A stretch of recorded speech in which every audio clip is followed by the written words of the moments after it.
Of Book 1, Everything You Know Is Wrong, Human Origins. Lloyd was a presenter for us at the summer seminars this last summer, and he is one of those few rare, extraordinary people that has been invited back to repeat.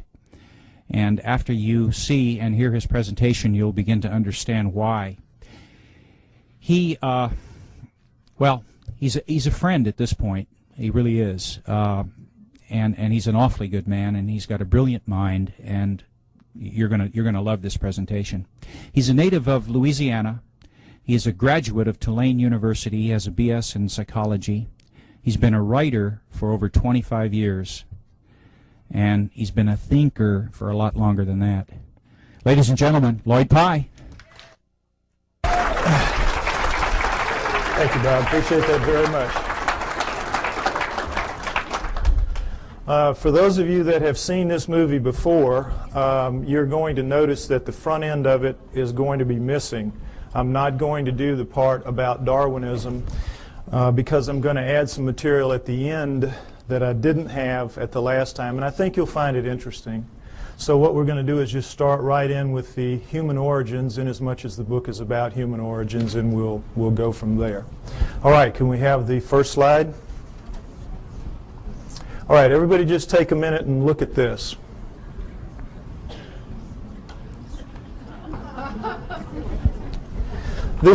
Wait, that's right, I don't need to do that. This is what we're all told is how we began as human beings.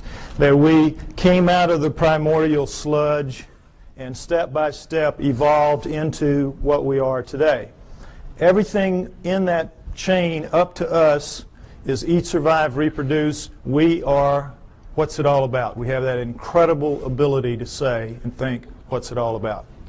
How'd that happen? That's what this is going to be about.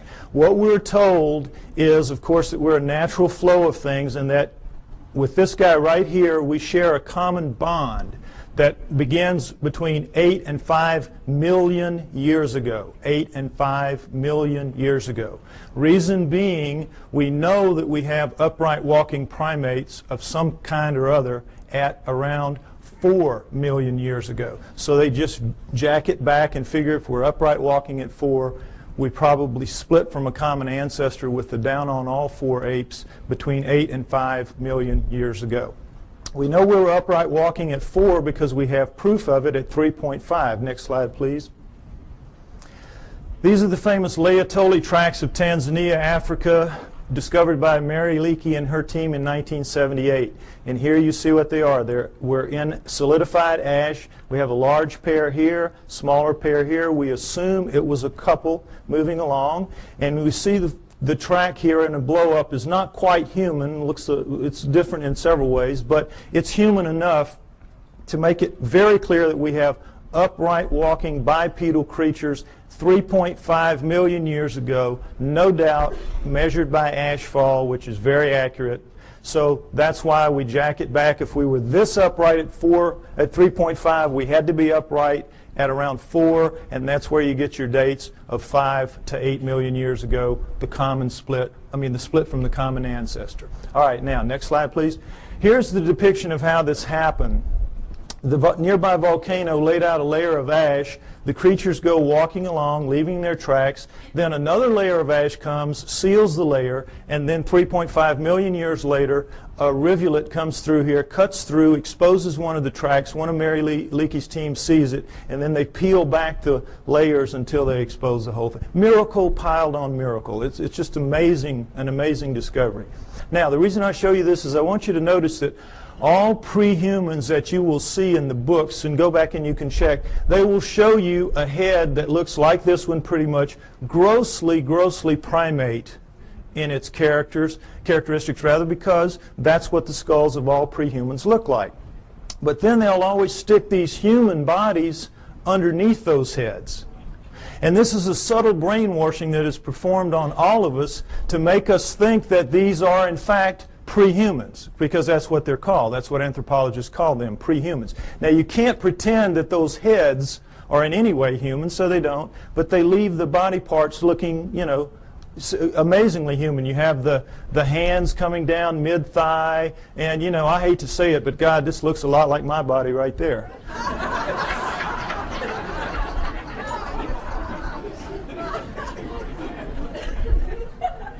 Point is, we're all being misled by these depictions, and notice them continually. It's the way I'm telling you. Now, next slide, please. Lucy is very famous. Everybody should know her story. Lucy in the Sky with Diamonds, 1974, Afar Valley, Ethiopia, discovered by Donald Johanson and his team. She is the first of the so-called prehumans. They are the Australopithecines, and she is one of the first types. Now, what we know from her is a remarkable amount, because we have 40% of her body recovered. With mirror imaging, that gives us 80%. It was so much more than any other fossil at the time. It was just amazing. So we know a lot about her. She stood about 3 feet 6 inches to 3 feet 8 inches tall. Very diminutive relative to us.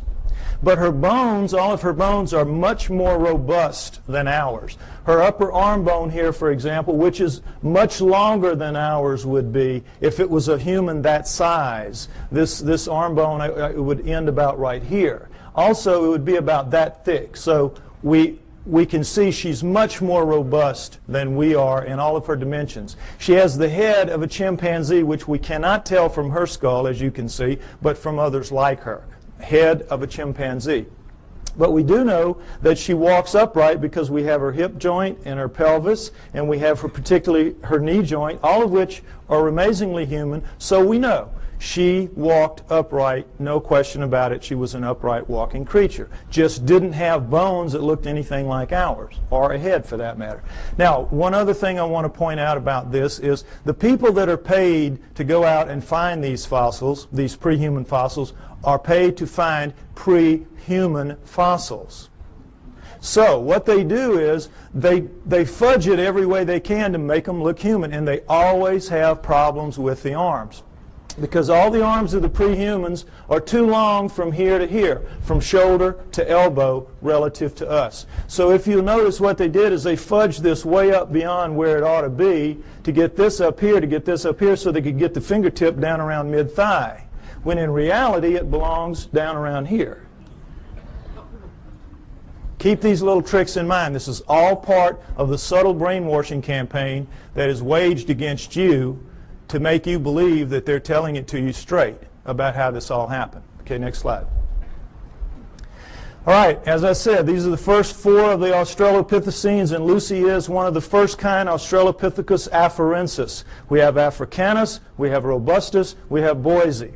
All right, we have basically a pair of upright walking chimpanzees, upright walking gorillas. You can see that, length of face, width of face, and sagittal crest, which modern gorillas have. It's that ridge of bone where their muscles attach to the tops of their heads.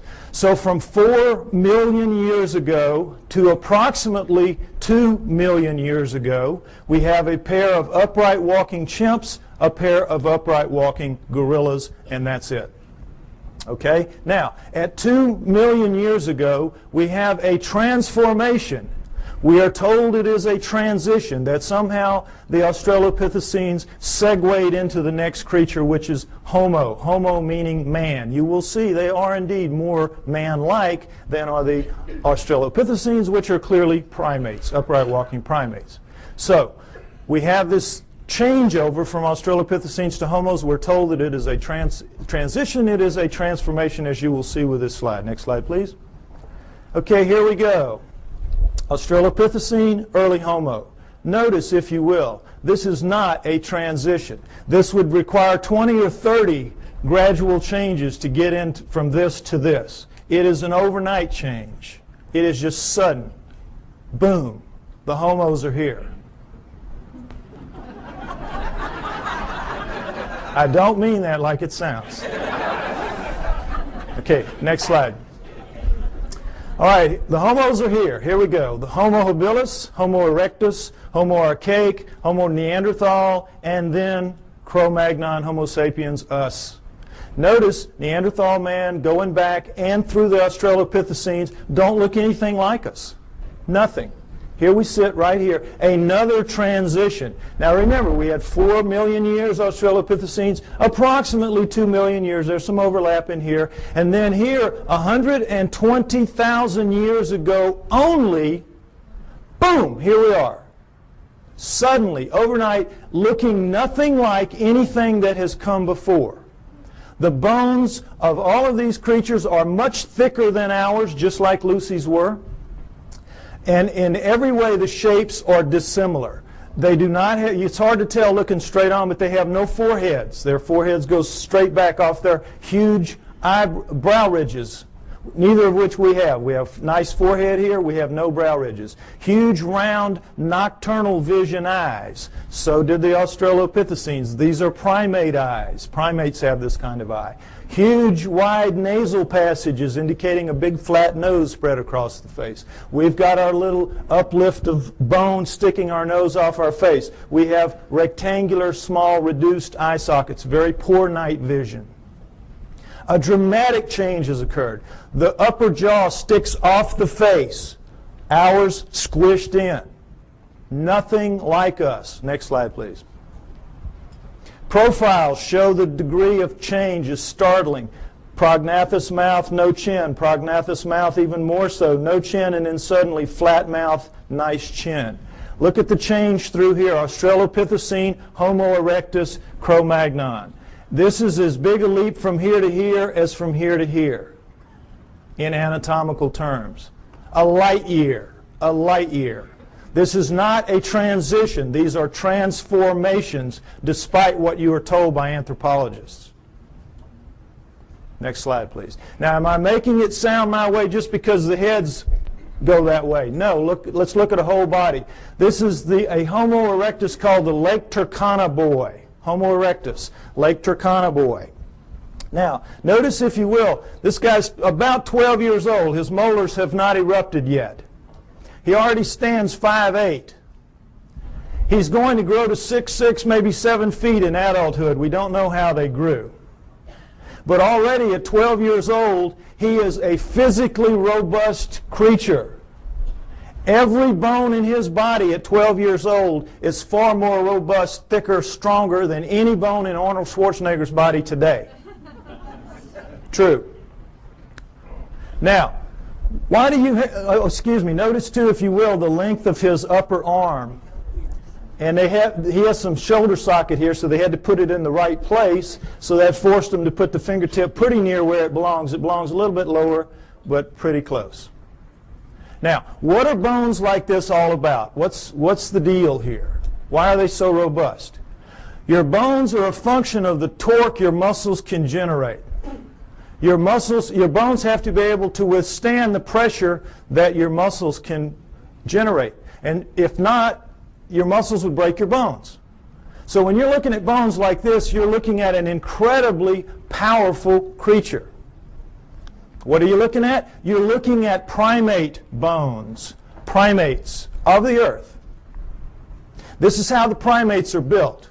Gorillas, chimps, right on down the line. They are incredibly strong relative to us, are the primates. 5 to 10 times pound for pound. They can come, they'll come right out of the mother's womb, reach up, hands and feet, hook onto her belly, and she walks off. And they can hang on. Anybody's had a pet monkey knows what I'm talking about. Next slide. Okay, this is a chimpanzee minus its hair due to disease, so you can see the musculature in here. And the strength of these things is amazing. Amazing. You could take a male chimp like this, not a gorilla, and put it in a room with Mike Tyson. It's a battle to the death, and they both understand that. 2 or 3 minutes, this chimp is walking out. Now, he may be missing an ear or two.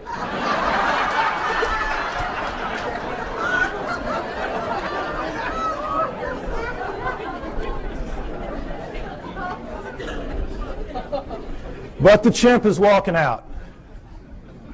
The chimp can tear him limb from limb, literally, apart.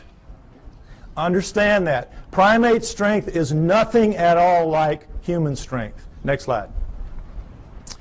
Same thing for Neanderthals, our supposedly closest nearest kin until just recently.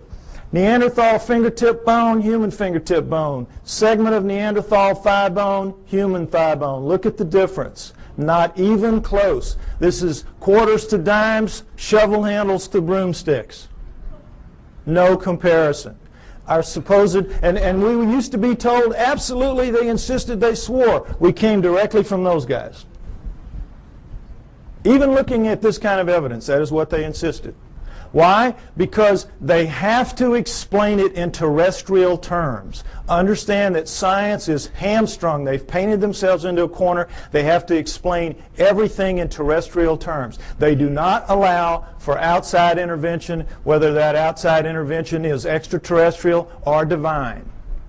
And so they have to come up with explanations like this to suit the data, which doesn't at all support their conclusions. Okay, next slide. All right, here's the drawing that shows it a little more accurately what the prehumans are vis-a-vis the humans. Notice that in the drawings the hands are down pretty much where they belong relative to ours. Also notice the rib cages are the upside down funnels of primates in the prehumans as opposed to ours. What's the situation there? Well, you can't tell it very well from here, but all of the prehuman heads are stuck on their bodies like that, the way primates are. Their heads are down in on their shoulders. Only we have that elevated neck sticking our head up off of our torso. They also have that extra arm length and that extra power, and so they need a bigger fulcrum up here to wing their arms and do what they have to do. So all of that extra muscle mass plus the head torque down in there squeezes out the room, and so you're going to get that pinched off triangle that primates have. And we, with our shorter, lighter arms and lighter bones, we don't need all that muscle mass, and we got our heads sticking up, so we have a completely different rib cage. I want you to understand that. Now, the main thing to understand here is there is not a single human bone in the so-called prehuman fossil record. The main thing I want you to understand, there's not a single human bone in the so-called prehuman fossil record. And guess what? Anthropologists will not argue the point with you. An idiot can see it. An idiot can see it. All you got to do is point it out to them. Well, they know that. So they say, you're right, you're right. There's not a single human bone in the prehuman fossil record, even though we insist that these are indeed prehumans. The reason we can get away with this is because we're going to put somebody right in here that's going to show a transition between these guys, and that is the missing link, the famous missing link. You've all heard about that. This is what it is. This is the thing that's going to stand right in here and miraculously show a smooth transition from this to this. Well, I tell you what, if the missing link was here today, he would need about 20 or 30 cousins standing right beside him, showing enough gradual transition to make this plausible. You don't just get one missing link. You need dozens to make this theory work of gradual transition, the Darwinian paradigm. And they don't even have so much as a fingernail, not a fingernail, of the missing link. Which leads us to conclude that Charles Darwin is a blowed-up peckerwood.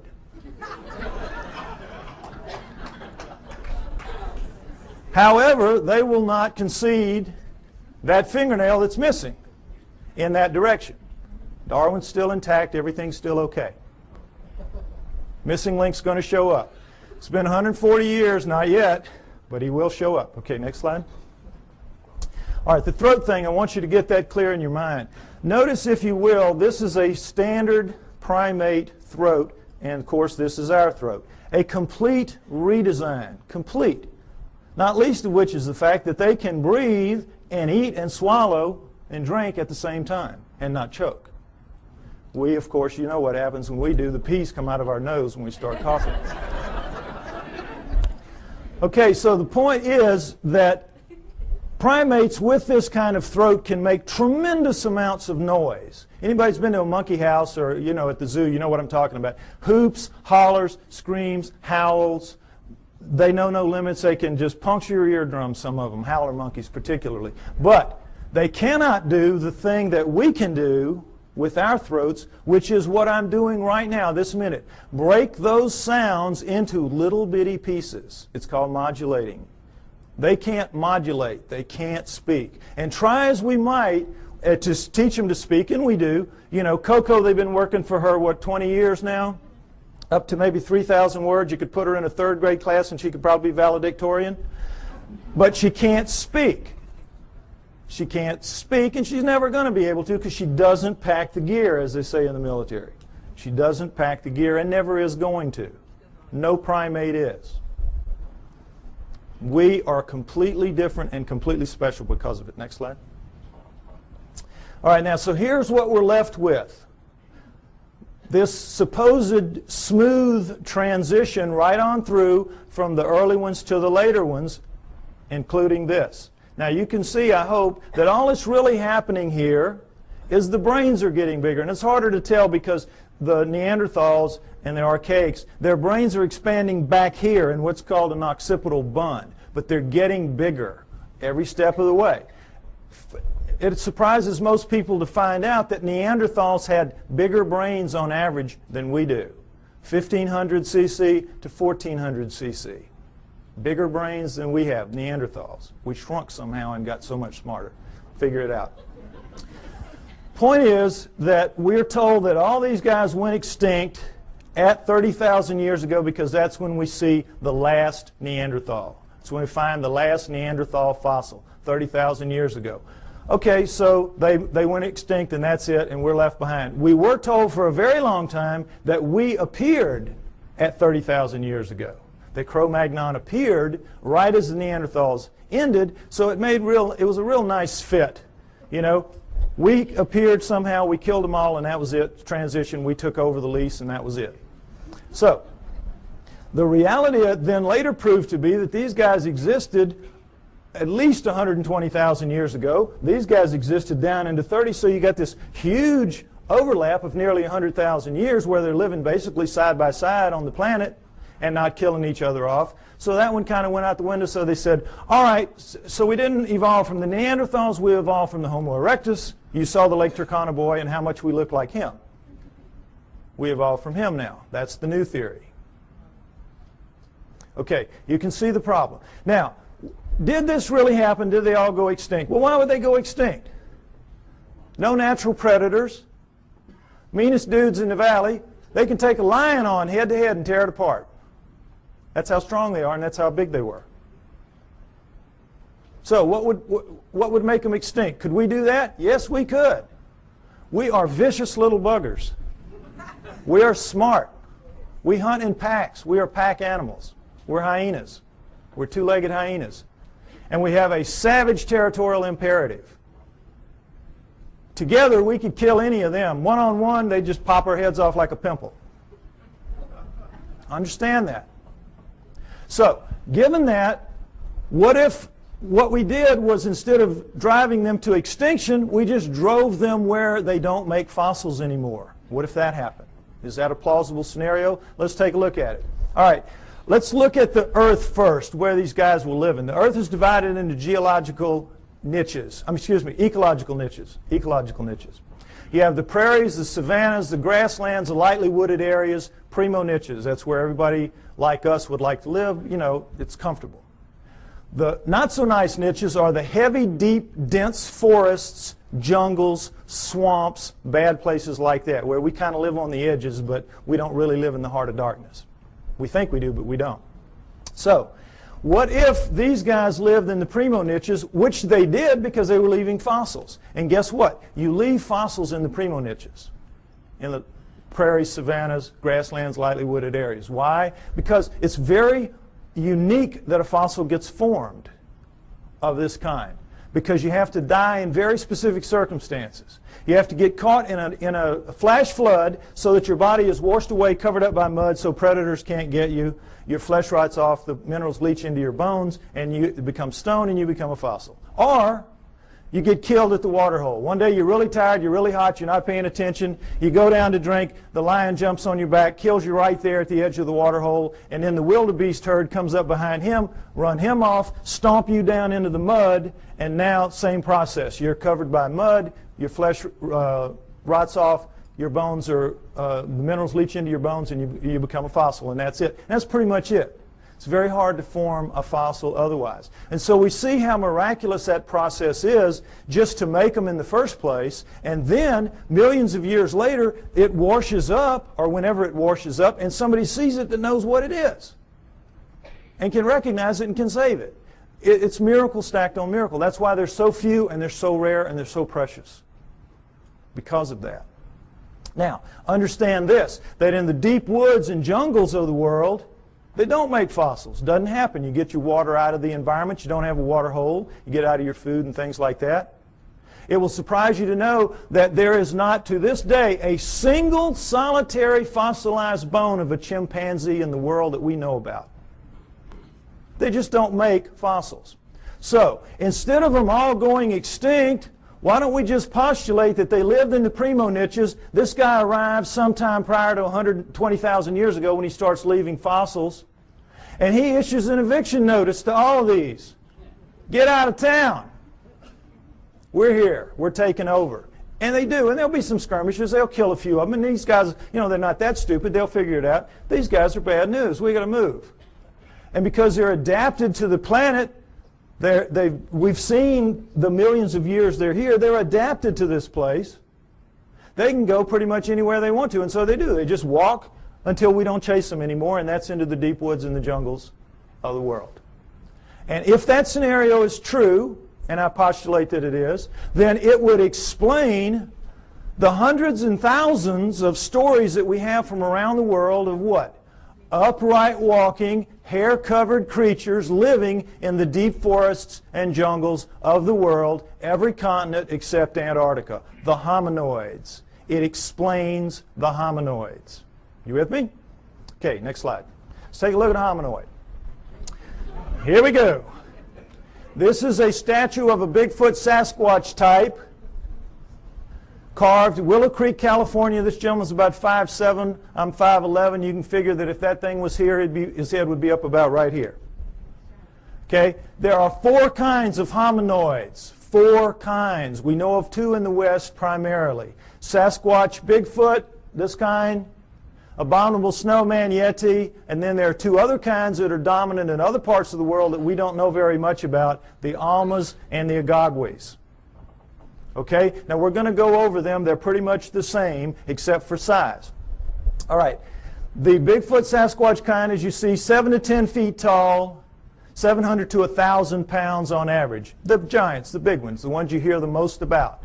The abominable snowman Yeti, man-sized, 5 to 7 feet tall, 300 to 600 pounds, lives exclusively in the Himalayan ranges as far as we know. Taken together, those 5 ranges are as big as the United States, plenty of room to roam, but they are not on all continents.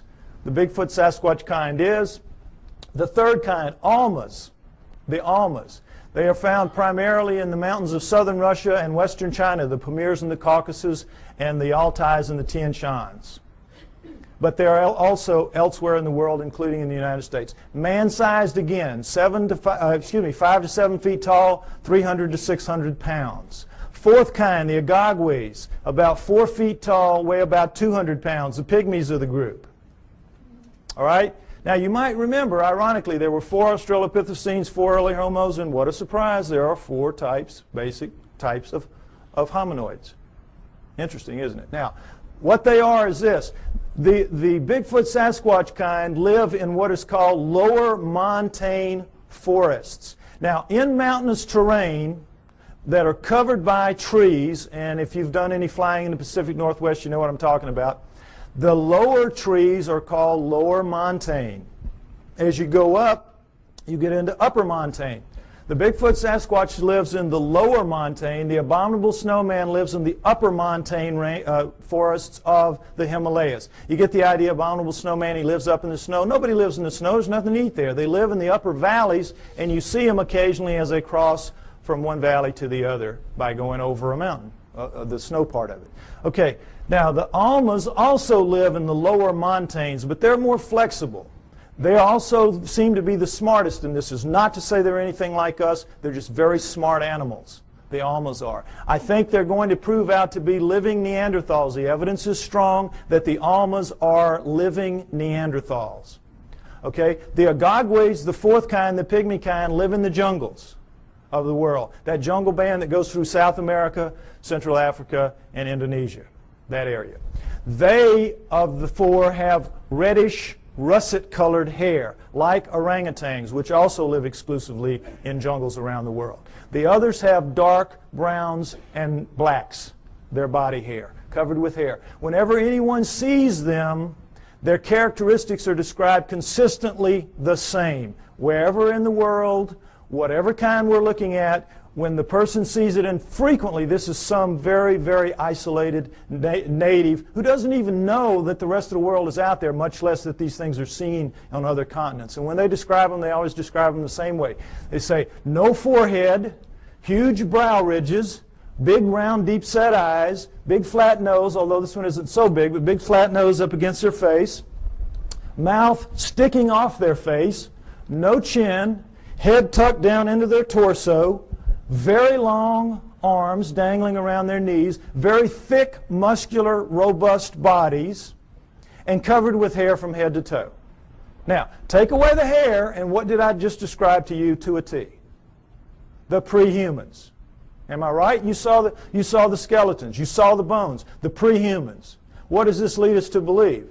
The pre-humans are the hominoids. The hominoids are the pre-humans. The pre-humans are the pre-hominoids. It's their ancestors, not ours.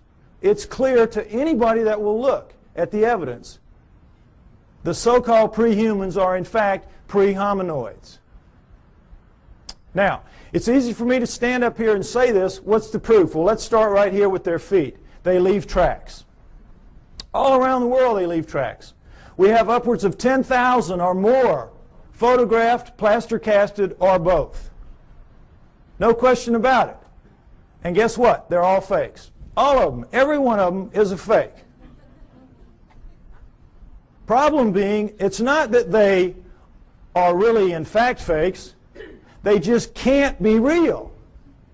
They can't be real because not only is Darwin a blowed up peckerwood, all of his followers are. And they don't want to be that. So these cannot be real, even though they are. Now, is it possible that they could all be fakes? All these tracks could be fakes? Could they fool everybody? No. Why? Because we know a lot about it. Let's take a look. There's a science called ichnology. And what an ichnologist does is he studies the tracks left in fossils by creatures going millions of years back. Show them a fossil, they can look at a print or a track or anything. They can tell you what made it. There's a whole science to it. If you go back into prehistory, all of our primitive tribes, the one thing you had to pass on to your children was how to read the tracks in the area and know what they were, so that they could feed their family out of the environment and so they could keep from feeding some wild animal's family. Very important. If you took everything we knew about, remember Tonto and those Indians, boy, they could just smell a track and tell you 20 things about what made it. We know about tracks. And this is two of the basic things we know. That when any living fleshy foot, like a human foot or a hominoid foot or even a camel pad, it doesn't matter, makes a track, puts a track down, the subtle interaction of bones in the foot, in our case it's 26 bones, 33 joints, dozens of muscles, ligaments, and tendons, makes a very subtle movement and lays it down in a very specific way from the midline out. And so it leaves a distinctive print with little lines in here called compression lines. Next slide. When you do it with a fake foot, you don't get that subtlety of movement because there's no sequential parts to a fake foot. If you're missing a foot and you need a prosthesis, you're going to get just a dull stiff foot. We cannot duplicate anything even close to it. Anything even close to a real foot. So whether this is plaster or rubber or plastic or wood, it doesn't matter. If you're making a fake foot, it's going to be of a piece, and so when you put it down into the medium, you have to stamp it or press it as a whole, and in doing so, you get a very distinctive look to that, and it's a little ridge here with cracks on the top and the outside that's an impact ridge. So we have compression lines and impact ridges. Now, I can give this little lesson to a class of first graders, lay down a bunch of tracks here, real and fake, give them a magnifying glass, and they will not miss one. They will not miss one. Now, forest rangers that make their living out telling you, bear, elk, zebra, it doesn't matter. Whatever it is, they can tell you what it is. And no anthropologist will question their expertise. But if they see a hominoid track and they say, boy, that looks real to me too, the anthropologist say, well, you don't know what you're talking about there. You don't know what you're talking about there. That one's fake. You're wrong there. See how absurd it is? And for the most part, you believe it because you don't expect them to lie to you. You don't expect them to have an agenda that they're maintaining. But they do, and they do. And keep it in mind. Okay, next slide. All right, this is the way a human foot works. Looks and works. This is, of course, a good foot, not a flat foot. This is a typical human foot with an arch. When we come down on our heel, we have to swing our momentum around the arch, then cut it over into the ball, which will regenerate some of the lost momentum, and then we come out thrusting off of our big toe. That's how we walk. Our smaller toes pull up and act as balancers. If you notice your feet tonight when you walk around, notice how that works. Your big toe will go down, your other toes will pull up, and it will leave in making a medium an undisturbed ridge of medium here, in making a track rather, an undisturbed ridge of medium right here, but this of course will be squashed. Very distinctive print, no question about it. Now guess what? We walk badly, badly. When you do time and motion studies of us walking, we're keeling around as we're swinging our momentum through our feet. We're locking our knees. We're basically throwing ourselves through our hips. That's why our joints wear out as we age. Our knees and our hips. We're using them badly. We walk badly. Whoever designed us needed to go back to the drawing board a couple of times more. They got lazy. It was a mistake. Okay. With that in mind, next slide. Let's take a look at a hominoid track. Typical hominoid track. This is Bigfoot, 16 inches long, but taken in that really nice powdery dirt you get at the end of a hot summer, so it's a very clear, distinct print. Notice, if you will, the differences.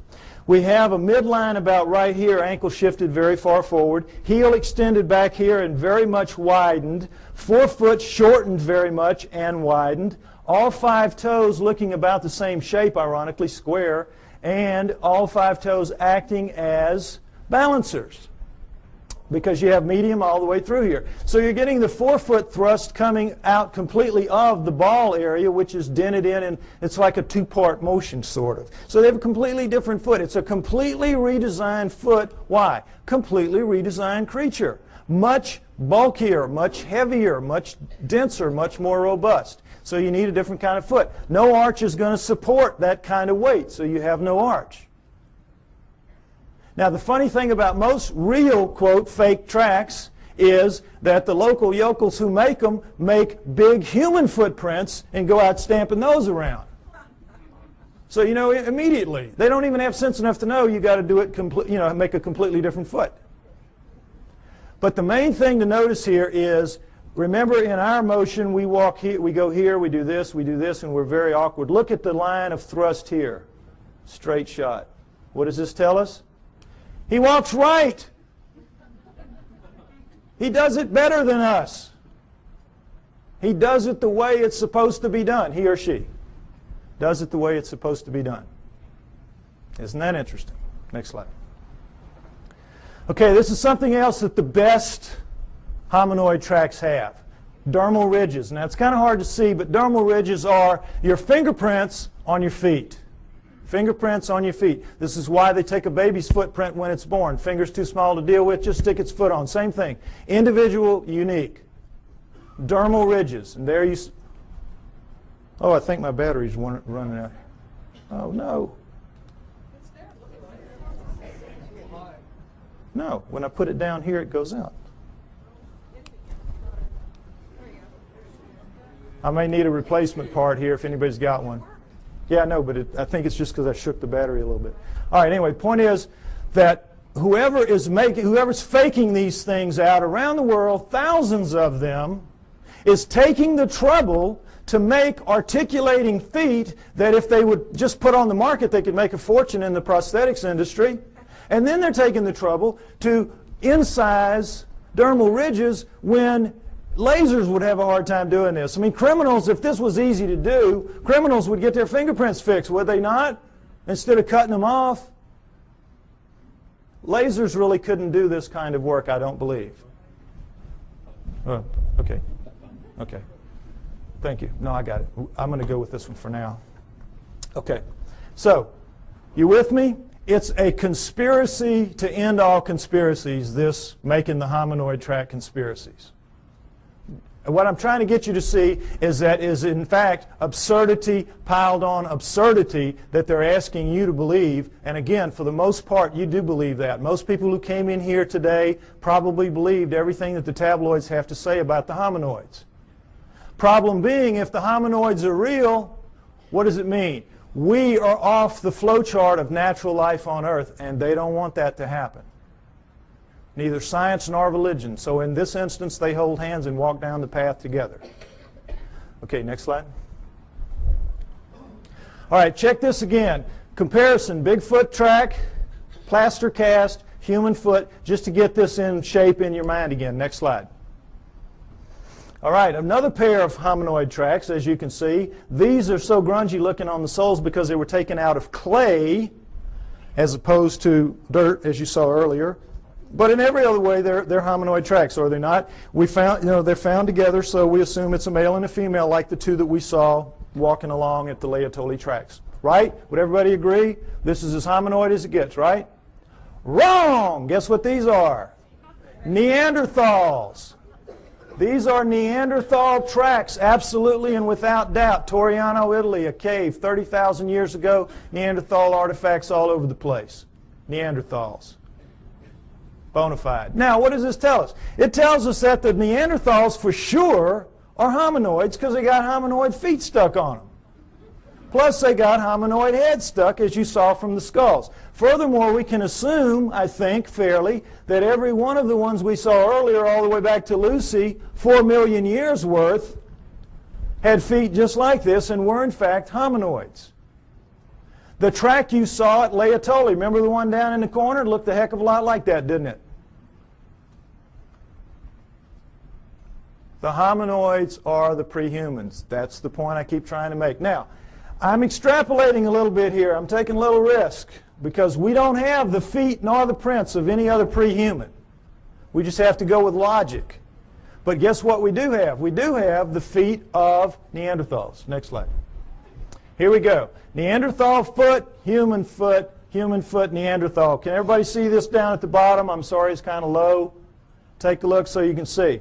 Stand up if you have to. It'd be like a football game.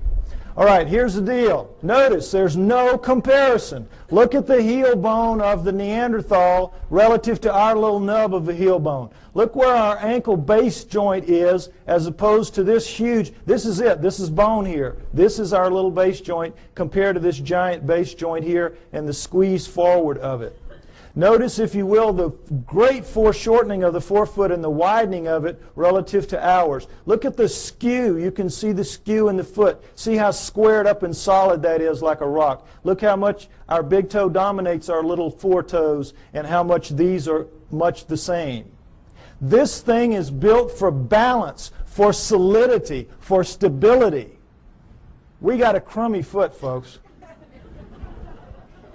Crummy foot and a crummy walk. We ought to complain to the boss about this. You can see why this thing walks so smoothly. It's just kabloom, boy. It's just perfect for maintaining balance and stability, carrying all that heavy bulk and weight. Good design, bad design. Next slide. Okay, if I'm right, they're out there, all these places. Where are they? All right, let's take a look at the world. Take away the deserts. Take away the tundra, and what you're left with is arable land. Arable land. All right? This is where they live, in the black parts. The heavy, dense, deep forests and jungles of the world. This is where we live. The nice, cool, open areas. The pinks, the blues, and the purples. The primo niches. That's us. All right? Now, Broken down, that is 55% for us, 45% for them, moving toward 40% for them. As you know, we're cutting down forests like crazy. It used to be 55% for them, 45% for us, 500 years ago, approximately. Okay, so you look at this and you say, well, wait a minute, we're sitting right here in the desert. We live everywhere. No, we live in most of these environments, but we don't live, for the most part, up in these areas, in the Himalayas and here and in these jungles. If we live in the jungles, we live on the river. We don't live in the heart of darkness. When we have to live in the heart of darkness, what do? We cut it down. We'll cut roads through here, but we don't live in it, where we've got to hack our way through every day to go to school or to the store. Just isn't going to happen. We're not physically designed for that. Our skin won't take it. If we didn't have clothes and couldn't defeat the natural order of things, if you were to strip everybody in this room naked and put us out there to live like everybody else has to live, most of us would be dead in a few weeks from radiation poisoning. Those of us who have black skin would have a chance to make it to the equator, but couldn't stay and live in cold climates. We're not physically adapted to this planet. Understand that. Our skin does not let us go except in certain niches, the primo niches. So, understand too that we think we live in every one of the nooks and crannies out there. We are masters of all we survey. That's what we're told all the time. We're humans. We're masters of all we survey. We do not even survey all that we claim to be masters of. It will surprise you to know that of the United States alone, fully 25%, 1/4, has never once been foot surveyed because it's just too hard to get in there and do the work. We survey from the air those areas. We do not go. We're not as tough as we think we are. Now, also understand that the hominoids are not just restricted to these areas. They move wherever there are forests. These are their real stomping grounds. But they go anywhere that there are forests. They use forests like highways because they are migratory animals. They migrate. They do not hibernate. They move with the seasons, and they use forests as their highways. As they live in the forests, they do a split shift with the bears. Bears work the day shift, they work the night shift. It is. It's how it works. Also understand that of the 5,000 quality sightings that we have in the United States and Canada, now I'm not talking just, skimpy ones. I'm talking good quality sightings, 5,000 in the last 50 years, half have been east of the Mississippi River. Every state has them, except possibly Nevada, maybe the mountains north. We have them in Louisiana, down in the swamps, the little one. It's called rougarou. When I was a little boy growing up, don't you get too far from the house, rougarou will get you. The little red man of the woods, the boogeyman. Excuse me, boogerman, right. Slip of the tongue. Anyway, Florida has the skunk ape. New Jersey has the Jersey Devils. Arkansas, everywhere has them. I bet you every one of you have heard stories about this from your state. They're everywhere. And it's the same around the world. They share the planet with us. Okay, next slide. So, you say to me, well, okay, by George, we're humans. Why don't we just go out there and get one? Even so, we can do anything. Why don't we just mount up and go get one if there's so many of them out there? All right, panda's a perfect example of what the problem is. The panda was last century's hominoids. Rumors would come out of China of this black and white bear that ate bamboo. And, of course, every PhD in the world sitting behind his little desk does not even have to get his fanny up out of the chair to say, well, forget that. We know they have black bears. We know they have brown bears. We know they have white bears. But they're all carnivores. No vegetarian bears. You kidding us? Ridiculous. And then in 1869, a French naturalist goes to Sichuan province, China, and sees the hide of a freshly killed one hanging on the wall, and he knows they're real. So every zoo and museum mounts up the expeditions that you would like to see mounted up today to go out to find the next panda and bring it in. Serious. Now we're talking Sichuan province, an area the size of the state of Arizona, very mountainous, hilly terrain, difficult terrain covered with bamboo rather than woods, but in every other respect like the environment that hominoids will be found in. How long do you think it took those teams? And this is back in the 1800s where people really knew their way around the woods. How long do you think it took? 60 years. And quit giving away my punchlines. Don't do that anymore. 60 years. 60 years. Those of you who've seen the movie, do not give away the punchlines. Okay. Now, it sounds like a gross exaggeration, and it is. They only looked for about 30 years. This is where Ivy made the mistake. They only looked for about 30 years, and then they gave it up.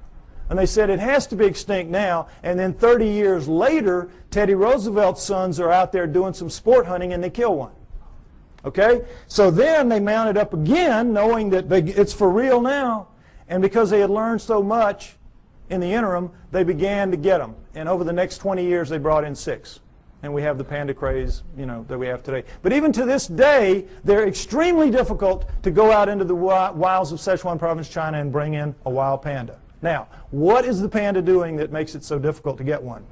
Well, as you can see, it's very brightly colored and stands out very distinctively against its green background. It lives during the day. It eats a very restricted diet, bamboo. It's very slow-moving. You see them move in zoos. They're as stupid as a bag of hammers. They can't even reproduce in zoos. Can't even find each other or figure it out. I mean, how stupid do you have to be? Anyway, the point is, they're not doing anything. They're living their lives, and the problem lies with us. We can't hack it in their world very easily. We think we're masters again of the world. We're not. We're not. And where they live is where the hominoids live. And the hominoids are bigger, faster, stronger, operate at night, eat anything in their world. They can hear better, see better, and I'm absolutely sure think better than we can. We're not going to just mount up and go get one because we've tried it many times and it hasn't worked. We're only going to see them by accident, encounter them by accident. And that's when it happens, and it happens a lot. We have good evidence on record of these encounters. Next slide. We're going to go over a few. The famous Patterson film. Roger Patterson took a film of a female hominoid walking along a creek bank in 1967, October. You all saw this, well, not all, but some of you saw this recently on a television program called World's Greatest Hoaxes. All right? That itself was a hoax. That program was a hoax. I wrote a long email about this, and it's on my site if you'd like to read it, www.lloydpye.com. It's a defense of the Patterson film showing what they did not talk about in that program, trying to make this film look like a hoax and pick on it, as people will do occasionally. There's no doubt that this is a bona fide film for a number of reasons we're going to go over. All right. First of all, it was a bright sunny day, as you can see. What happened was the sun was shining such that it was glinting off of her shoulder and thigh as she walked, and you could see her muscles rippling in her shoulder, in her thigh as she walks. In good slow-mo close-up, you can see that, which they did not provide in that program. All right. If that's a person in a suit, the suit has to be glued to naked skin. In the gluing process, you lose that flexibility, that ripple. The only thing that looks like this does in this film is real skin over real muscle working. So we could stop right here. It's real just based on that. Right there. But we don't have to stop. The arm, if you've all seen her walk, she walks along like this.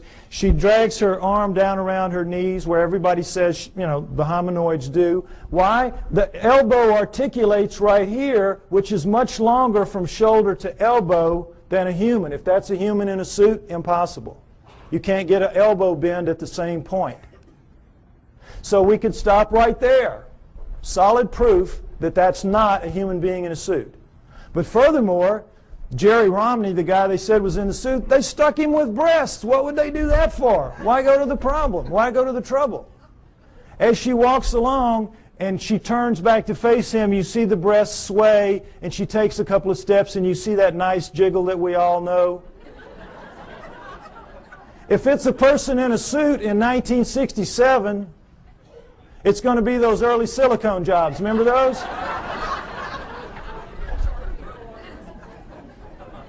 Absolutely real right there.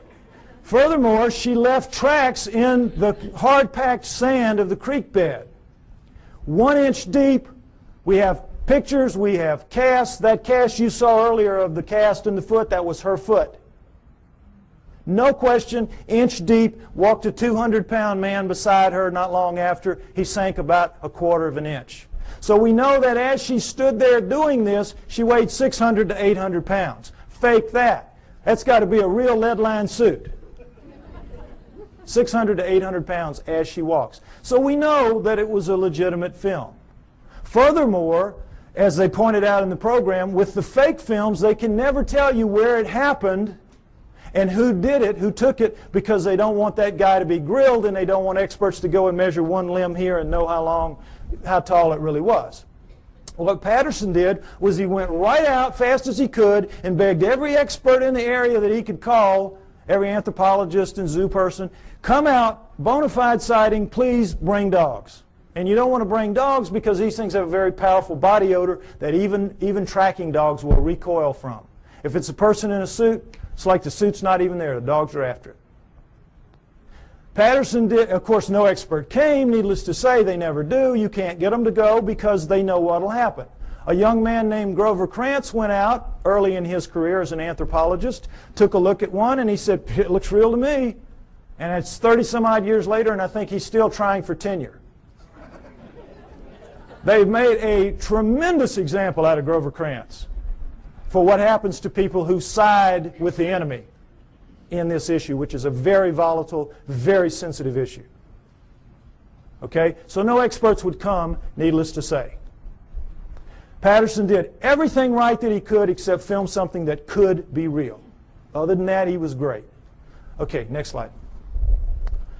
A man named Albert Ostman, picture taken in 1957, talking about an event that occurred to him 33 years earlier in 1924 when he was a young man, a timber cruiser in the woods of southern British Columbia. He's taking some time off. He's out looking for gold mines, lost gold mines. He's sleeping in his sleeping bag one night, and suddenly Big Hand picks him up, shoves him to the bottom of the bag, slings him over its back like Santa's bag of toys, and scoops up his camp stores with the other hand and walks off with him. He is captured by a Bigfoot. He has marched for about an hour. He's got barely enough room at the top of the bag to breathe. The hand couldn't get quite around the bag, so he had enough room to breathe, but he stuck down the bottom of it. It dumps him out an hour later or so, and he's in a 10-acre basin of high rock walls where he can't get out, and there's one opening opposite where he is, and over there is the den of the living quarters of the male Bigfoot that got him, his mate, and their 2 offspring, a young male and a young female. And Albert Ostman stays with them for 6 days before he can figure out a way to escape, which is very funny, very clever. Not going to go into it. Takes too long to tell. It's in the book, okay? But he gets away. The point of the story is not how funnily he escapes, but that he doesn't tell anybody for 33 years. Keeps it to himself, thinking everybody would think he was crazy, which they would do. And then in 1957, he reads an affidavit in a paper by a man who saw one picking berries, and the man said, if anybody has an experience like this, would you share it with me? So Ostman writes him a letter and says, that's what happened to me. Well, when people found out what happened to him, the roof fell in on the poor guy. Experts came in from all over the world. He had to take lie detector tests up the wazoo. You know how it works. And so you know that when you're telling a story, a long, detailed story, and it's a lie, you can't keep the details straight. You're going to goof it up, and they're going to figure it out sooner or later you're telling a lie. He never goofed up. He passed all his lie detector tests. No, anybody that had anything to do with him, just read the testimonies, say he was absolutely A+ straight up guy, telling a true story. Next slide. The famous Minnesota Iceman. Ice Child is more like it. This was a juvenile Bigfoot killed by a man named Frank Hansen in the woods of northern Minnesota. Ironically, in 1967, the same year that Patterson filmed his Bigfoot 2,000 miles away. All right, now, Frank Hansen shot it in the back, blew out that nice hole in its chest, dropped it, severed its spine, dropped it down. It pulled its arm up to protect its face from him, as you can imagine, shot it through the wrist, through the left eye, blew the right eye out onto its cheek, and blew out the back of its head. Coup de grace, killed it dead. At that moment, 1967, Frank Hansen could have changed history. He could have taken this thing, crammed it down the throats of science, and we would not be having this discussion today. We would all accept hominoids as a reality from that point forward. No problem. But Frank Hansen was not that kind of man. The kind of man he was, he saw the opportunity. He bought a 7-foot floor freezer. He threw the body in there. He filled it up with water. He froze it. He put a piece of plate glass over it, and he took it around to shopping malls and county fairs for about 12 years, from about 1978 to, about 1968 to about 1980. Did anybody here besides me see it when it was out? There's always people that saw it. Okay, so they can tell you that it was the real deal. Okay. Now, what you saw if you went and paid your buck to see it was this thing laid out, and you could see it's kind of snowy, milky ice right here, but where you could see it was like glass. It was like air. It was clear. You know how ice can be. So, you could see very clearly that this was an ex-living dead thing laying in front of you. But don't take my word for it. Take the word of a man named Ivan Sanderson. When Frank Hansen was trying to get publicity for this, he allowed Ivan Sanderson, a true zoologist and a great cryptozoologist, to study this thing for 3 full days. Very powerful lights, the whole works. And Sanderson wrote this tremendously detailed technical report about it, much of which I quote in the book. You read that, you will know the man knew what he was looking at from a technical zoology standpoint. I'm looking at it just with layman's eyes when I'm a young man, but they're perfect eyes, astronaut eyes. So I'll tell you what I saw. What you could see, what anybody could see, because the knees were almost to the top of the glass, is that every hair, you know how hair floats in water? This is not our hair. This is primate hair, 2 to 3 inches long. It's sticking off. It's like a pincushion off its body. You can see right down to its skin wherever you look. And wherever you look, you're looking at what amounts to a small pencil lead hair, round, tucking into a pore, perfectly tightly round. Wherever you look, millions of them, wherever you look. Now, what we're told is this was just a wax and rubber dummy made up by a charlatan who was out to just take advantage of people, right? Ask anybody who works in the wax museum business, and they'll tell you the one thing you can't do well is hair, because to get the hair right, you got to punch it in with a tool, and you got to pull that tool out, and it's going to leave a little nick mark around the hair. None of that in this creature. None. But the thing that really impressed me the most, and I'm sure everybody else will verify this, is, you know when you kill a deer or something, you let it bleed out, but for a long time after, it oozes that pink kind of fluid. You scrape your elbow, for women who don't deer hunt, scrape your elbow, you know, and after a while you're still oozing that pink sticky stuff.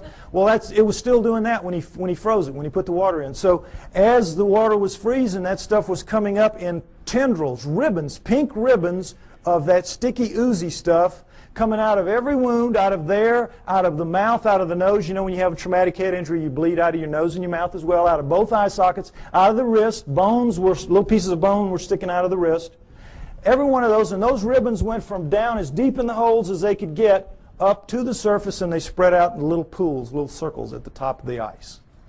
Now, I defy anybody making a fake to even think to do that, much less pull it off and make it look so real. This was the real deal. Next slide.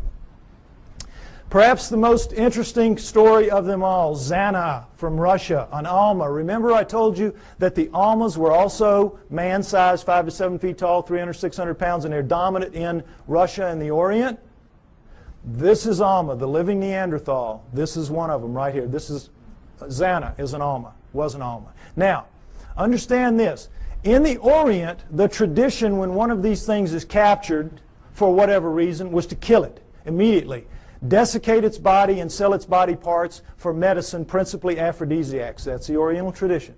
In the Russian area, though, when they would be captured, male or female, they would be used as slaves, physical slaves, held, spirits broken in these primitive villages where they would be, and they would be used to carry wood, fetch water, do the haying, all the heavy work nobody really wants to do. Make the slave do it. And so that became their fate. And for females, another aspect of it was they had to become the sex slaves of the men of the area. And that was one of the other great advantages to having a female. And so this is the fate that befell Zana in about 1850. She was captured as an adult in 1850. We do not know how old she was. She was an adult.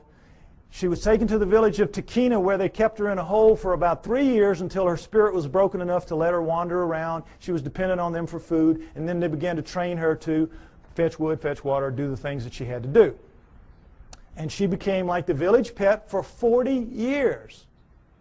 She died in 1890. Now, how do we know this? Because in the Orient and Russia, they don't have the same tradition that we have. They're very old countries. They've been living with this for a very long time, for centuries. They know they're real. They send researchers out taking information about it. They send teams out trying to find them, or they used to when Russia had money. They don't now. But this was done in the mid-1970s. Excuse me, I'm sorry, mid-1960s. This research was done in the mid-60s. So, in the mid-1960s, this is an area of Kazakhstan where she lived, where people live very long lives. You know those places in the world where people live up around 120 years old? So they had over 100 people above the age of 80 that had known her quite well in their youth. There were 10 still alive who had attended her funeral. So they were able to get tremendous corroborative evidence, corroborative testimony about her lifestyle, and everything about her from all these different people, so we have an amazing view of what she was like and what her life was like. Again, a lot of which I go over in the book. But the main thing is that she never learned to speak, but she learned the language. They could talk to her and she'd know what they meant. And while there, she gave birth 8 times to hybrids with men of the village. 8 times. Killed the first 4 accidentally because her kind apparently washes the newborn off immediately. She would take it to the freezing glacial river that ran through the village, and because they had so much human in them, it would kill them. So the last 4, the village women took them from her at birth and raised them on their own because they looked so human. And every pair of hands was very valuable in one of those primitive villages like that. And so they raised them up, and they became Russian citizens. Married, had children. Her great-grandchildren are alive in Russia to this day. I know, it's an amazing story. Now, what do people say about her children? Well, everybody said that they were indeed taller than most, bigger than most, a little more robust than most, but not giants, not superhumans, just strong, you know, big and strong people. Darker skinned than most, but not truly Negroid. Hair like, you know, everybody, but not covered in hair like she was. Average intelligence, not wizards, not stupid. Ugly enough to make a freight train take a dirt road. Unfortunately for them. But they could speak. That's the key. They could all speak. They had very high-pitched voices, but they could speak, which allowed them to integrate into the community as humans, even though they were clearly not quite humans. So the researchers were real excited to get all this information. It's like, wow. And they knew where she was buried. She was buried in the village cemetery. Unfortunately, this is a Muslim area. They don't mark gravestones there. So they knew she was in the village cemetery, which had existed for centuries, and they couldn't say just where because of the 10 people that were alive. They all had different memories of where it had been. Who knew that 70, 80 years later somebody was going to care? So they couldn't decide. They couldn't, and they would have had to bulldoze the whole thing. The village wouldn't let them do that. So somebody says, well, guess what? Her youngest son, Kvit, died in 1954, only 10 years prior to this study. So they said, we know where he is. We'll let you dig him up. So, boy, they dug him up. Her youngest son, Kvit. Now, before we look at his skull, I want to say again, remember, Neanderthals had bigger brains than we did, and they carry them, we do rather, they carry them in a bun in the back of their head called the occipital bun. All right, let's take a look at Kvit's skull. Here you go, right here. Notice, if you will, that's a remnant of an occipital bun right there. Notice how much of a forehead he doesn't have. Look at the size of these brow ridges. Look at that eye socket. Is it starting to look familiar? Look at the size of that nasal passage. Look at the size of these teeth. Look at the size of that jawbone. Look at the size of the cheekbone. But look at that chin. Allows him to speak. This is an ugly dude, kids. This is a Neanderthal, basically. This is a guy you do not want to meet in a dark alley. Now, what, of course, anthropologists say is that he is an extreme variation on the human norm. An extreme, real extreme variation on the human norm. But that's how they explain it. Okay, I ask you to take my word for it. Hominoids are real.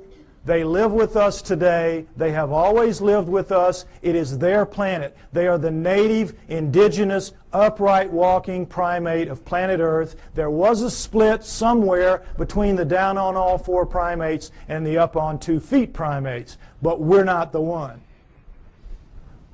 The pre-humans are the pre-hominoids. Go with me on that. Now, if you do, what it means is, as I said earlier, we human beings do not have a place in the natural scheme of life on Earth.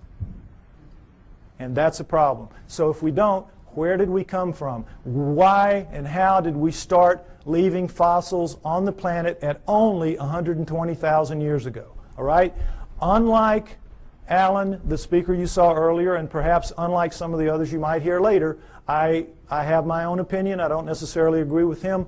You're here to evaluate what we say and decide on what you believe. I am a pro-Sitchin person, as you will see. Okay? I have studied, and in part 4 of my book, I base part 4 on the writings of Zechariah Sitchin and the ancient Sumerians, because, next slide, I believe that the answer to where we came from is, in fact, going to be found in Sumer, ancient Sumer. Modern-day Iraq, Tigris-Euphrates River, Zagros Mountains, the Fertile Crescent. And the Sumerians are the first great culture that we know to come out of the Stone Age. At around 6,000 years ago, they appear full-blown, boop, everything. Over 100 of the first that we attribute to a high culture the Sumerians produced. Now, logic would tell you, and certainly the Darwinian paradigm of simplicity leading to ever more complexity would tell you, that the first culture out of the Stone Age is going to come crawling out of the caves on bloody hands and knees. Are they not? But no. These guys come sailing out and start building beautiful cities and have education and law and everything. Next slide, please. They had the first great cities, the first great city centers, the first high-rise buildings, the first walls, the first roads, the first wheeled vehicles, the first ocean-going vessels, geniuses with water, first agriculture, first animal husbandry, first laws, first court systems, first literature. You name it. They had it. Well, everything except cable TV, maybe. I mean, they had it. They were great. They were a fantastic culture. And the Egyptians, Greeks, and Romans come from their culture. Those cultures developed from what passes down from the Sumerians, or at least out from the Sumerians, I believe. Okay? So, one of the many things they had at first was writing. Now, this is what we're all taught. We're taught nothing about the Sumerians except that they invented writing. Again, they appear, boop, invent writing, boop, disappear, and that's it. History forgets about them. You never hear what they wrote. You never hear what they wrote. And you never hear how sophisticated they were, because, again, it doesn't fit that paradigm. It's easier to just start with the Egyptians, Greeks, and Romans and move on from there. Okay? What they had to say, next slide, in their writings, their writing, by the way, was cuneiform, very sophisticated math-based writing. And, by the way, their mathematical system, called sexagesimal, based on the number 60, is better than ours for using very small numbers and very large numbers. And they kept time around the great year, 26,000 years. How'd they figure that out? Among other things. But in their writings, most of it is like these little hand things where it's just bills of lading. I sell you this, I'm buying that from you. It's like our paperwork. But they have a lot of them, about 5,000 of the 100,000 or more that we have, that have to do with stories of their cosmology, their cosmogony, their history, where we came from, how the solar system formed, and all that. And that's what we're going to go over, what they had to say. Where did it come from? Well, originally, when these things were being translated in the late 1800s, early 1900s, when the translators would read what they'd have to say, it was like, oh, come on, forget about it. Put them in the myth. These are myths. They have to be myth. It can't be true. And they put it in the myth pile, which Alan was talking about, myth.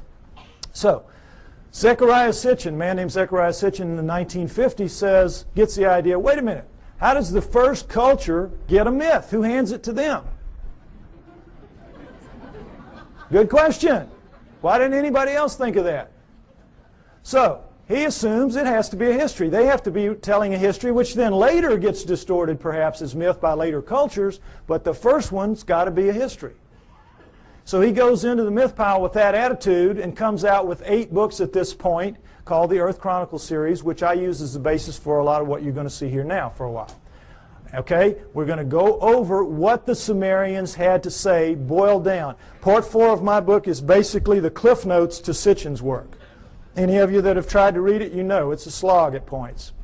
Okay, I tried to make it as easy as I could so at least you have the cliff notes to go in and try it again. All right, next slide. Here's what they say, that originally as the solar system was forming, there was the Sun, Mercury, Venus, Mars, and a big planet called Tiamat, right where the asteroid belt is now. And if you know about Bode's law, there's supposed to be planets at certain places of a certain size, and it all fits reasonably well except for the asteroid belt where there should be a planet, and there isn't. But there was Tiamat then, Jupiter, Saturn, Pluto as a moon of Saturn, Uranus, Neptune, and into that forming solar system at around 4 billion years ago, which we extrapolate and assume because all of them were still very plasmid, still very much lava-ish, able to pull moons out of themselves, and we know that the solar system formed at around 4.6 billion years ago, so at around 4 billion years ago would have been the time approximately when this would have happened. Okay, Nibiru comes in, and as it's a stray planet like the one we saw a few months ago being slung out of the binary star system on the news, we all saw that, probably something like that. It's captured by the gravitational pull of the large outer planets, swung around the sun, captured by the sun, and is caught in an elliptical orbit like a comet, moving clockwise as opposed to the counterclockwise circles of the other planets. Well, as you can see, there's the capacity for real problems here with one going one way and one going the other. And in the second time around, Nibiru collides head-on with Tiamat at planetary speeds. This is a collision. Okay? Next slide. This whole thing now is described in the great Sumerian epic of creation called the Enuma Elish, which is 6 tablets of action, 1 tablet of summation, which is taken to be by many people the basis for the 6 days of creation and the 1 day of rest.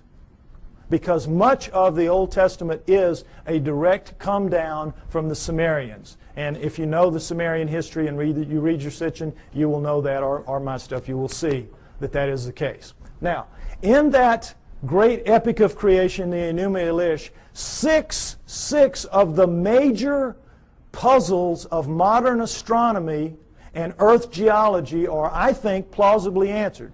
You heard Alan's interpretation of some of it. I'm going to give you mine and give you the basic Sitchin explanation. Okay? What they say is that in the collision, Nibiru slams into Tiamat. It is a little more held together. It's older, and so it is coalesced more. It holds together. Tiamat is shattered in two, blown apart, torn in half.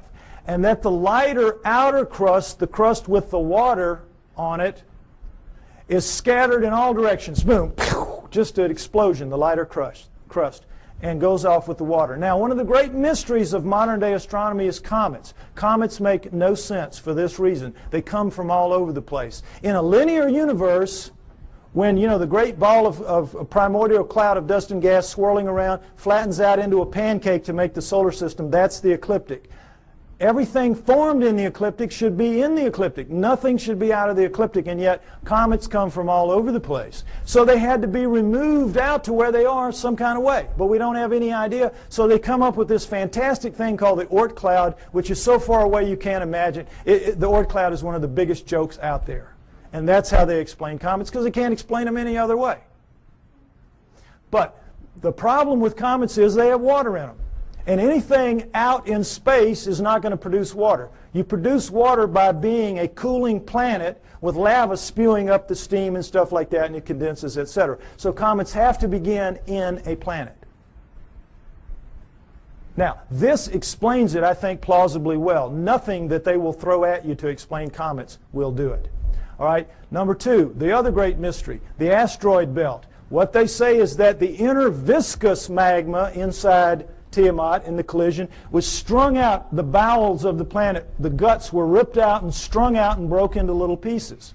That's the asteroid belt. They called it the hammered bracelet. We call it the asteroid belt. But there it is. And that's a fairly plausible explanation for it. Again, this doesn't make sense because, as you heard, the exploded planet theory. Problem is, when a planet explodes, it ought to just go boom everywhere. It shouldn't be hanging around.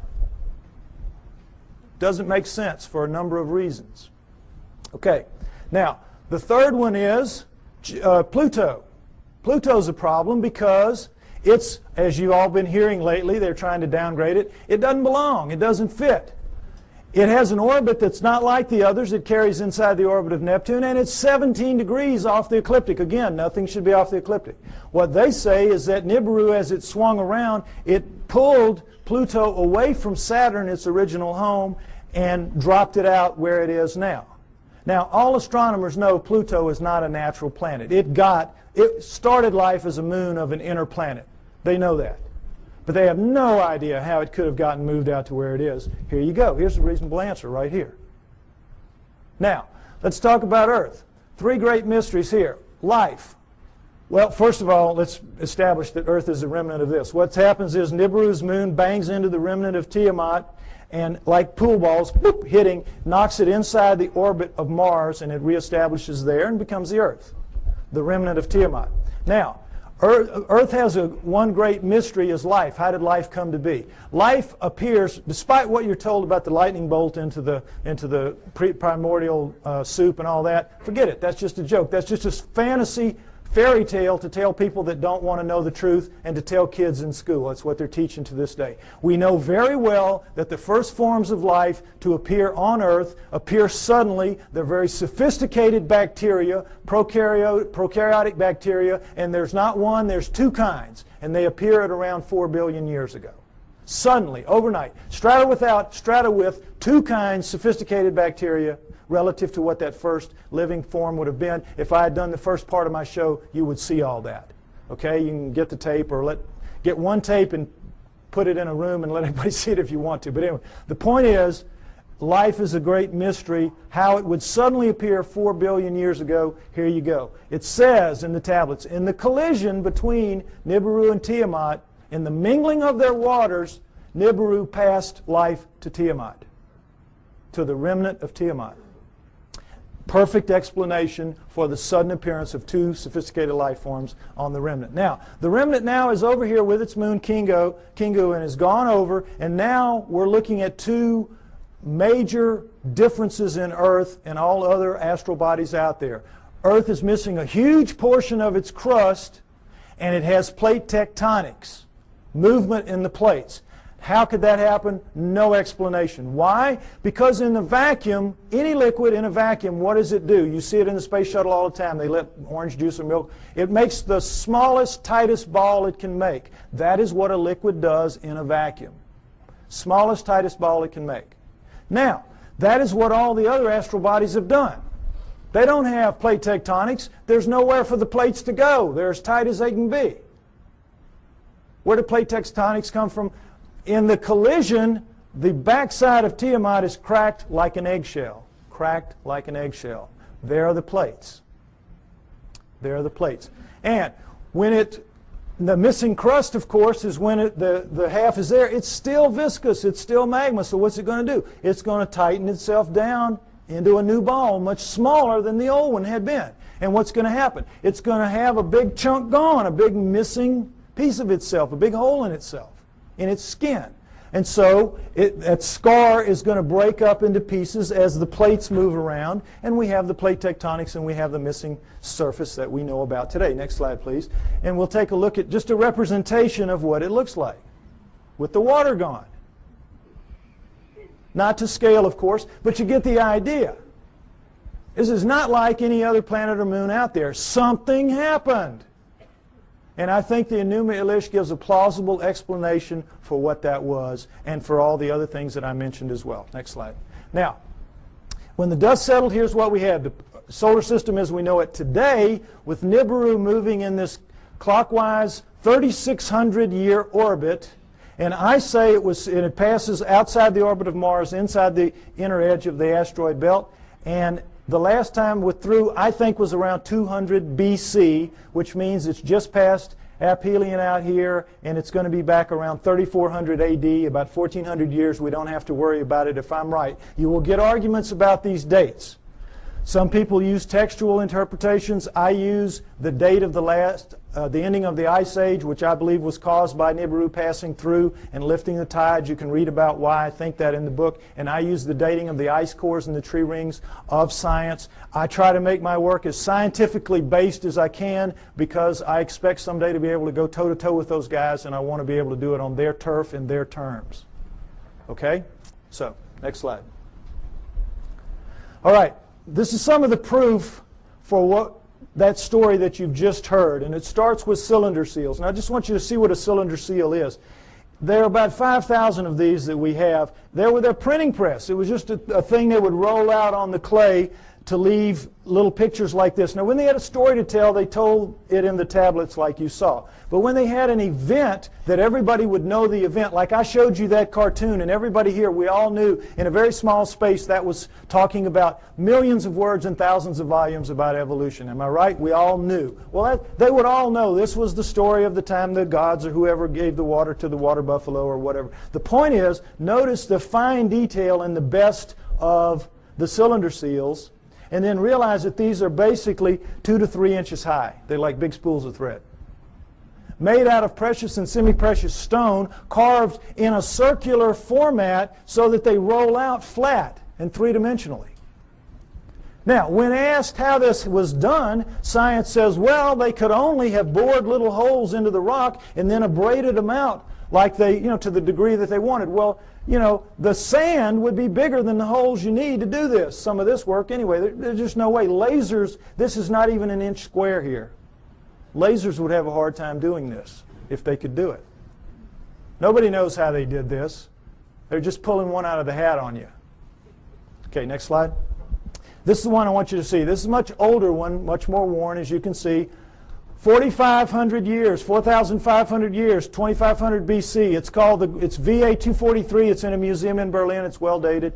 And it's called the granting of the plow. This is a seated God. See him in his chair with a plow in his hand. And this is a standing God, and this is a human. How do we know they're gods? Because they have horns on their helmets. Horns on their helmets. Notice the horns. This is how you signify gods, or they did anyway. The Sumerians did on their cylinder seals. And I want you to pay special attention to this because later at the banquet we might see a real live Anunnaki helmet. We might see that. Okay, now, normally they would put astronomical signs up here to indicate who the god was because not everybody would know. But in this one, obviously everybody knew. And as you can see, this the human is carrying this kind of skunky old digging stick that the most primitive people have, even to this day. And this new wooden plow here, 4,500 years ago, we can go to Egypt today and see this very plow, and in many other third world countries still being used, this very plow. Okay, so no question it's the granting of the plow. But this is what makes this special right here. Let's see a blow-up of that. What is this? Solar system, right. Sun, Mercury, Venus, Earth, in their relative sizes, mind you. Earth, Moon, think how small that is. What grain of sand dug that out? Mars, and then, what should be here? This should be the asteroid belt. This is Nibiru, folks. Nibiru. Jupiter, Saturn, Pluto as a moon of Saturn, Uranus, Neptune. Notice that it's only a little bit bigger than Uranus, Neptune. It's about 3 times bigger than Earth. Nibiru is a good-sized planet. Good-sized planet, according to this. Okay? Now, again, what proof do we have of any of this? Let's take a look at this. All right, here's a look at the solar system that you don't get to very often. And did it occur to any of you that we were looking at a cylinder seal carved at 4,500 years ago that had Uranus in it that we only discovered in 1781 when our telescopes got good enough to see it? It had Neptune when we discovered in 1846 when our telescopes got good enough to see it, and Pluto, which we discovered in 1930 when our mathematicians got good enough to tell our astronomers where to look for the thing because it was so small. What are the Sumerians doing knowing about that? Furthermore, what are they doing writing in one of their tablets that if you look at these two, Uranus and Neptune, in the heavens, meaning right out on them, they look like blue-green watery twins? When we didn't find that out, we thought they were just big old gas bags like Jupiter and Saturn until Voyager went out there in 86 and 89 and found that, lo and behold, they really are blue-green watery twins. What the Sumerians said 4,500 years ago. Furthermore, they didn't count the way we do. Earth was not the third rock from the sun for them. It was number 7. So that means they were counting from out here, and they were putting Pluto in its correct place. What are they doing with all that knowledge? Well, they make no bones about it. They say everything that we know, everything that we are, everything that we have comes from the people living on Nibiru. The people living on Nibiru came to Earth and gave us everything that we have, everything that we know, our great culture. Now, what's the proof of that? Is there any proof that any ancient advanced civilization was ever on Earth at any point in the dim or distant past? Yes, yes. The megalithic structures out there, the pyramids, Tiwanaku, Baalbek, Teotihuacan, Stonehenge, you name it, a couple of dozen of them. All of those are impossible for human beings to recreate today. And yet we are told in another one of these great fantasies that they were somehow created by people in ancient times, ancient Egyptians or ancient Sumerians or anybody. Somehow or other they did it. And it's just absolute malarkey. Impossible. Now, next slide. Some Egyptian scholars tried to prove it by getting down in with some pink granite here and wailing away with some stones for a few hours and tore their hands up and walked out of there saying, well, you know, we couldn't make much of a dent in it, but boy, you know, those old folks, they sure had a lot of time on their hands, and somehow they figured out a way to do it. Wouldn't give an inch after this. Wouldn't give an inch. It's ridiculous. Now, here's the stone they're working on. Next slide. Some of you may have seen this. This is an ancient 1,170-ton obelisk lies unfinished at the Aswan quarry. A crack rendered the stone unusable. It's pink granite. They were making it into an obelisk like the one you saw in Allen's slides. Okay? It's about 100 feet long. It's about 12 feet wide, 12 feet deep on the side. Imagine the Washington Monument just squared off. And it's pretty much done. But now let's move this from the Stone Age. Let's move it through the age of copper, because copper wouldn't make a dent in that. And let's move it into the Bronze Age. Bronze will chip on it. Bronze will take a little bit of it out.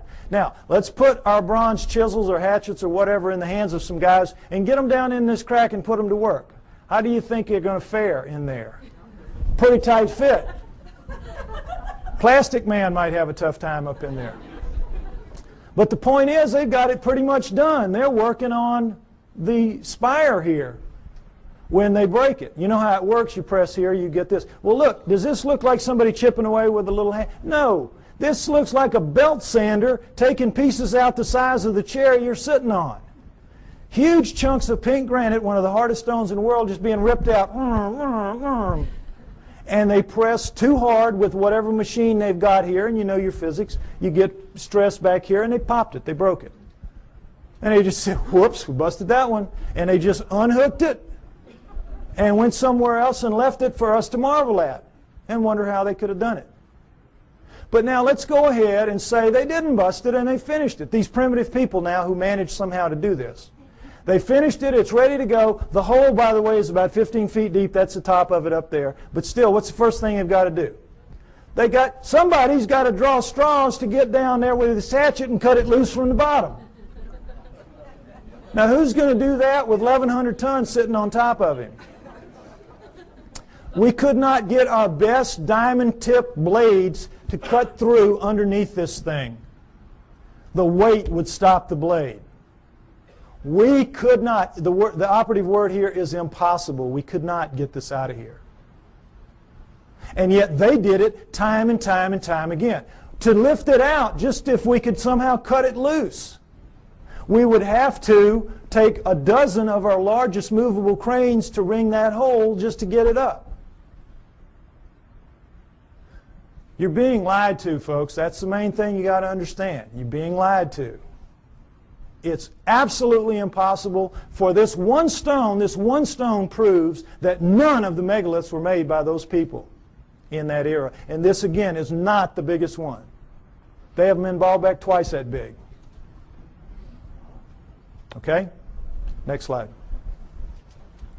All right. What we're told is that the Anunnaki came to Earth for this, gold. mining gold. And that originally, the story is, they landed in ancient Sumer, but not 6,000 years ago, 400,000 years ago, 430,000 approximately to be exact. 400,000 years ago they land in modern-day Iraq, and they set up shop in the Tigris-Euphrates Valley, and they call their home away from home, their home away from Nibiru, the Eden.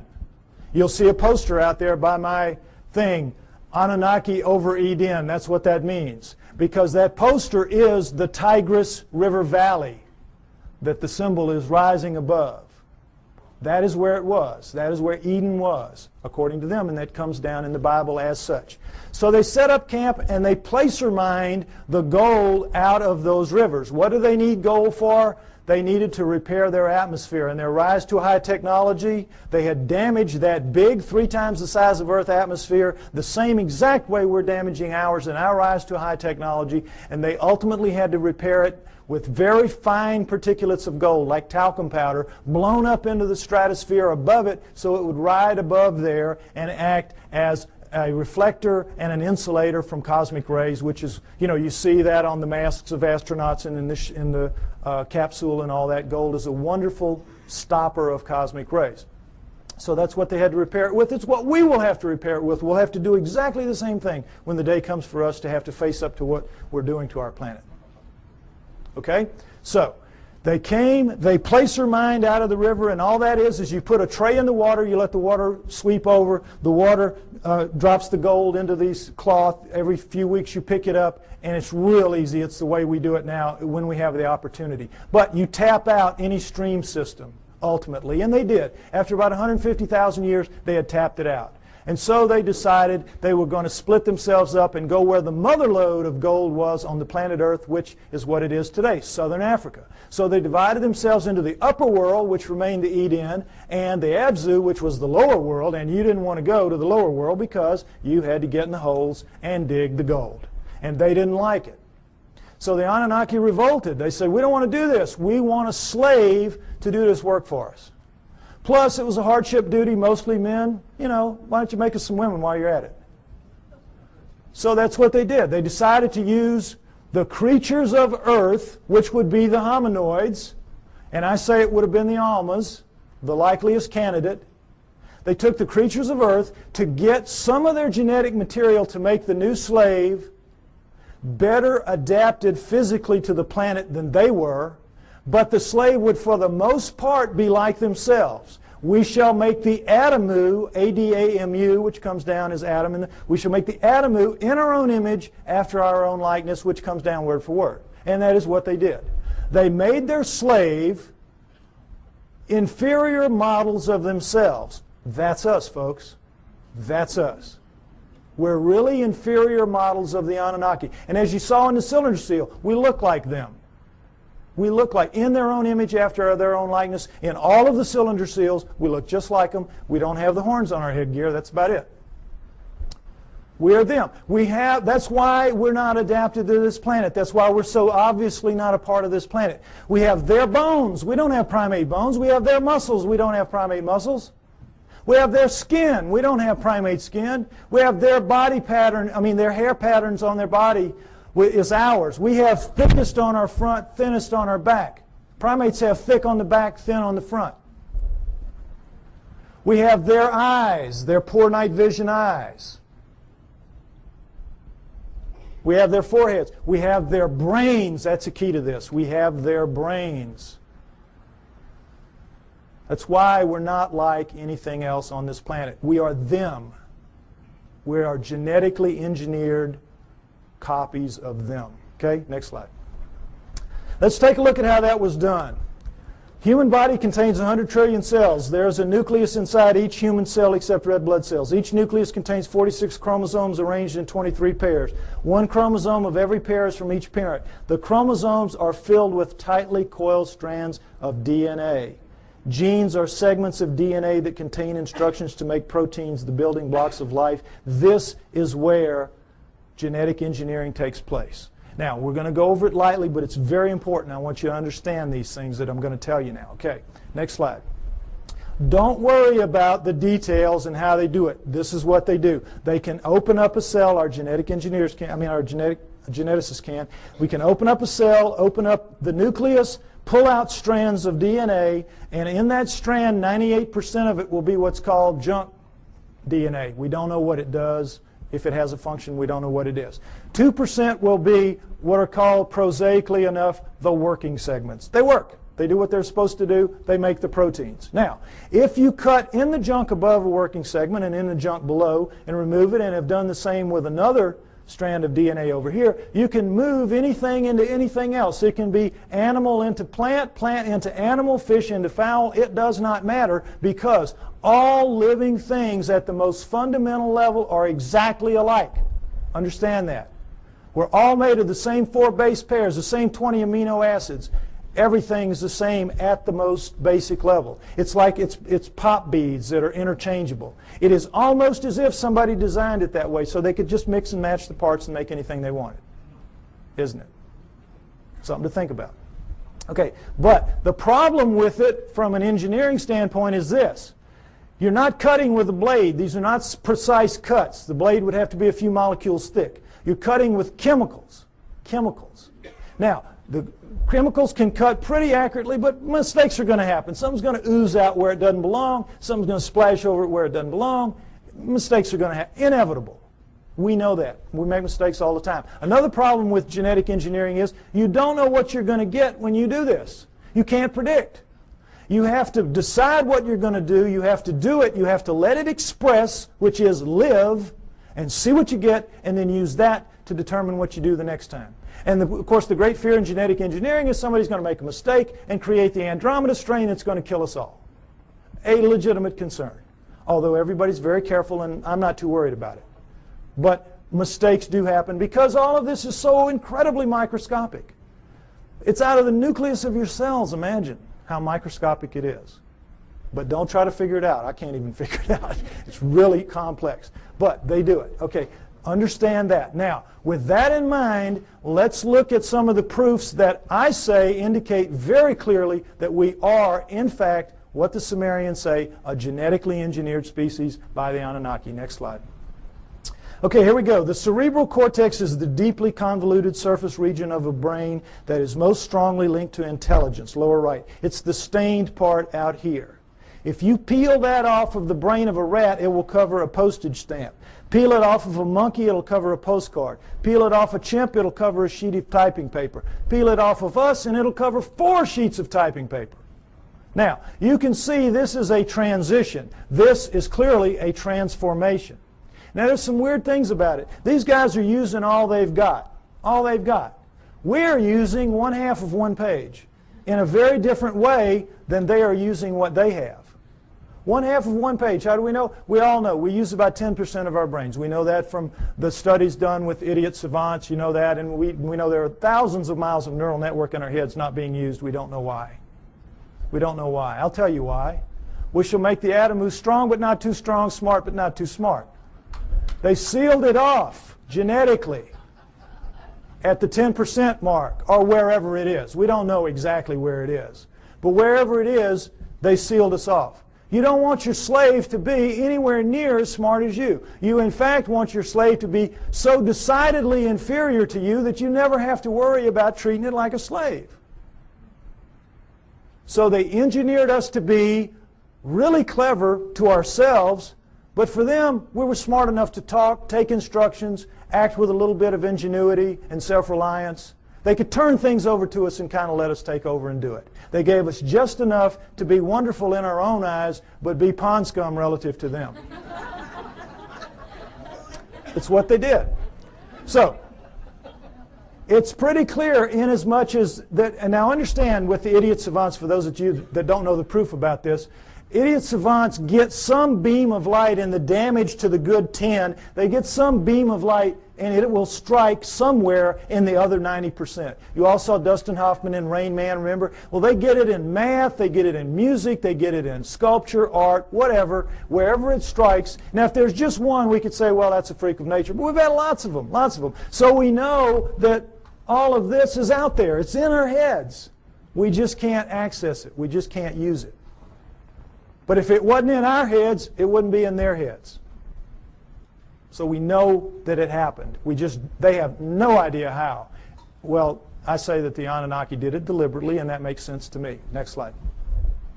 Okay, mitochondrial DNA, late 1980s, you might remember this. In humans, over 99.99% of a cell's DNA is packed into the cell nucleus, with a small amount occurring outside the nucleus in small structures called mitochondria. That's these babies right here. They're about 16,000 base pairs long. Now, when you have a mixing and a mating, the DNA in the nucleus mixes. But with the mitochondrial DNA, it does not. Sperm doesn't have mitochondrial, eggs do. And so females pass it down intact generation after generation. Well, when this was figured out in the 70s, boy, the botanists and the geneticists said, great. Now we can go and find out if the split from the common ancestor was closer to 8 million years or closer to 5 million years. Remember that? We're going to now pin it down. It's going to be one or the other. We're going to figure it out. So they went out and they took the mitochondrial DNA of women all around the world, every race, every creed, every culture, every country, and they brought them back to the lab and they started working on them. And when the answers came in the late 1980s, it was not 8 million years ago. It wasn't 5 million years ago. It was way the heck down to 200 to 250,000 years ago, and that's all. We don't exist genetically beyond 200 to 250,000 years. And of course, needless to say, the anthropologists said, you guys are nuts. We've got these skulls showing, these bodies showing, these prehumans showing that we go back millions of years. What's the matter with you? And the geneticists said, we couldn't have been wrong that many times. Impossible. We'll do it again. And they have. They've done it. It always comes out the same. Outside 250,000 years ago. That's it. We're brand spanking new. Brand new on this planet. Now, there's still a lot of people, there's still a lot of people that will not accept that. A lot of people that will not accept that. But it is true, and it is becoming more and more acceptable, for as outrageous as it is. Now, not only do we know when we were created, we know where. Where? Because the oldest of us consistently kept coming in southern Africa. Next slide. And in fact, the cover of Newsweek in 1987 showed that if in fact there was an Adam and Eve, they were black. They would have to have been black. But of course they knew the flack they were going to catch, in the South at least, so they made the blacks look as white as they could. This guy looks almost as white as OJ, doesn't he? But the point is, in trying to have it both ways, they caught it coming and going, because you can imagine the letters to the editor after this issue. But the point is, it tells the truth. The oldest of us do come from southern Africa, and we definitely are 200 to 250,000 years old. And guess what else? That is just what the Sumerians say about us. That the Anunnaki created us around 200 to 250,000 years ago in southern Africa to dig their gold. What a coincidence. What a coincidence. Okay, next slide. Okay, what happens when a creature is born in the wild severely screwed up physically? What happens to it? Dies, right? Parents will kill it. It will not put that defect into the gene pool.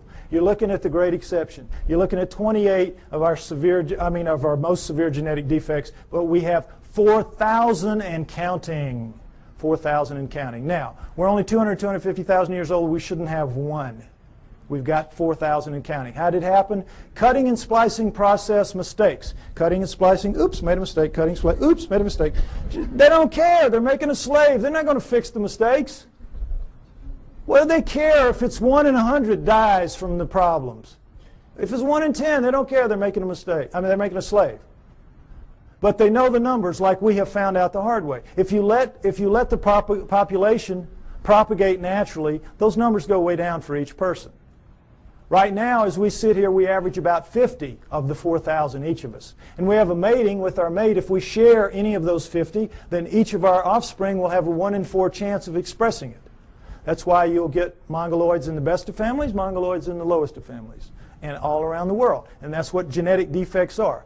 In the wild, you will get 2-headed calves and 6-legged goats. That's a sperm-egg misconnect. That's not something that you see steadily on and on. A little gem like spina bifida, which is not going to let you live to adulthood, nor is it going to let you reproduce if you do. What's that doing in a gene pool? It was all put there, folks. Put there. No question. Next slide. Okay, here we go with the chromosome match. It's kind of hard to see, comparison rather. Humans, chimpanzees, gorillas, and orangutans right here. And you see how similar they are. And as we know that between humans and chimpanzees, there's 99% similarity in the DNA and 98% with gorillas. And it's like, oh, well, then that we're just kissing cousins. That's as close as you can be. We're almost the same thing. Well, not really. Because we're talking about a 3 billion base pair genome. 1%, that's 30 million base pairs. That's a couple thousand strands of DNA. If you know what you're doing, that's a lot of change. But also understand that all higher animals, and never say this, share 50% and up. Squirrel, 50% and up. You see, so it isn't quite as astounding as it seems. But what we're looking at here is the Anunnaki have got themselves a real problem. And that problem is this. They come to Earth and they decide they're going to make the slave. They decide we're going to use this creature of Earth, let's say it was an Alma. They test the blood, and what do they find? First thing, big problem, 48 chromosomes. All primates have 48 chromosomes. But they, the Anunnaki, have only 46 chromosomes. How do we know that? Because we have 46 chromosomes. We descend from primates, and yet somehow we lose 2 whole chromosomes. That's an awful lot of DNA. And somehow we're so much better than them. Well, they have 68 or something like that relative to them. But we don't. We have 46. So we know this was the result of the genetic engineering, and they had a problem. The Anunnaki did. What could they do? They had to, how it works. There's 24 in sperm and egg, 23 sperm and egg. So you got to get the sperm and the egg to match up, one or the other, 23 or 24. Can you take out a chromosome from the creature of Earth, the 24, and still have a creature of Earth? No. Can you add a chromosome to yourself and still have an Anunnaki? Go up to 24 from 23? No. You got a real problem. It's an insoluble problem. And you need that because you got to get the first hybrid to get in the game of the genetic engineering. You got to get something alive that is a blending of you two to begin to work on it. So what can you do? How can you solve that problem? There's only one way, and boy is it smart. You go in and you look and you compare the chromosomes and you find 2 that can be fused and will take up one space but maintain the integrity of all the chromosomal material. You find a spot where you can fuse 2 to make 1, and now you've got all the material but taken up one place, and now you're ready to rock and roll. You with me? All right, let's look at the number 2 chromosome close up. They just went to the second one. They just looked down the row and they said, okay, this will work. Orangutan, 2 and 3. Gorilla, 2 and 3. Chimp, 2 and 3. Human. Uh-oh. Fusion. How long do you think it would take Mother Nature to do this? There's no clearer proof that we're genetically engineered just like they say we are. Next slide. And so, I think it's fair to say that everything we know is wrong, at least about human origins, that we were given life by the gods with a small g through the equivalent of a test tube, and that originally we were the hair-covered hominoids, and that our humanity emerged from that. Now, this is where I normally end it, and they tell me I'm running out of time, so I want to get to the new thing that I want to share with you. Oh, no, where did I? Oh, here it is. Because this is really exciting to me. On the 12th of this month, which was just recently, I received an email from a person who wants to remain anonymous. And this is what he said to me. He is a geneticist, a full-blown geneticist. And he says, "Dear Mr. Pye, I agree with your conclusions and will give you a few hints, if you wish, as a DNA deep throat. First, look up the huge discontinuities between man and the various apes for whole mitochondrial DNA, genes for the Rh factor, and human Y chromosomes, among others. Regarding number 3, the chromosomes, I refer you to K.D. Smith's 1987 study titled Repeated DNA Sequences of the Human Y Chromosome. It says most human Y chromosome sequences so far examined do not have homologs, which are similar sequences, on the Y chromosomes of other primates. Human female DNA does look somewhat ape-like, but not the male Y. This means that if we are a crossbred hybrid species, as you contend, meaning me, the cross had to be between a female ape-like creature, a creature of the earth, as the Sumerians said, and a male person from elsewhere, as I also contend. He goes on to say, what the evolutionists do is find certain genes which look very similar between man and ape, then they make a tree of descent while ignoring those huge impassable abysses of difference elsewhere. Also, by certain methods of DNA dating, one can tell that numerous genes have been recently added to the human genome. If workers in my field were to say such things openly, we would be ostracized, as I also contend, and forced to live in a tent. Any work along these lines would be rejected without any form of appeal. So what can we do? Sincerely, DNA Deep Throat. Now,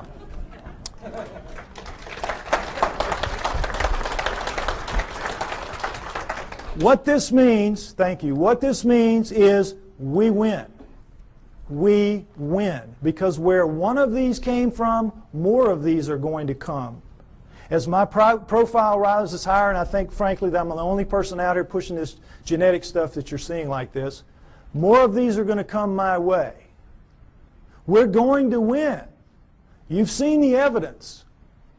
Now, right now, we're getting our brains kicked out. We are getting our brains kicked out. That's why we're called the fringe. And the reason is we keep mounting these frontal attacks on the establishments. And every film that we produce, every photograph, every sighting, every testimony, every capture, every encounter that we have, and we throw at them with the best intentions. Our word is truth, is it not? Our word is, it's true. It's true. And their word is what? Liar. Liar. They dress it up. They say, well, you don't know what you're talking about. You don't know what you're seeing. You made a mistake. It was swamp gas, whatever. They're basically standing there and saying, you're just a bunch of liars. We're right and you're wrong. And because it is our word against their word, our word truth, their word liar, their word wins. Day in, day out, year after year. It's very frustrating, is it not? Boy, it just annoys the heck out of me. But what this means is we're going to win in the end. Why? Because the genes say so. The genes back us up. And right now, this is not a field that you're very familiar with. And I've worked very hard to make this very simplistic so you could understand at least the fundamentals, and it's the same in my book. You need to be aware of this is because this is the back door, kids. This is the back. We're not going to storm them from the front. We've been doing it for years. They know how to deal with us. Our word against them, we're going to lose. But in this instance, the genetic end of it, what is it? It's their word against them. It's their research against them. They're going to lose. We're going to beat them with the genetic evidence. We got to beat them. We will beat them. We know we're right. We know they're wrong. They know they're wrong. They know they're wrong. We just have to get mentally tough and accept that this is a war. This is a fight. This is not, gentlemen, Marquis de Queensberry rules. This is a dog fight. This is a knife fight. And you all have got to get out there and proselytize. You have to familiarize yourself with these basics at least. And instead of throwing things at them that are going to bounce off like BBs off a barn door, you got to start throwing some darts. This stuff will do it. This will do it.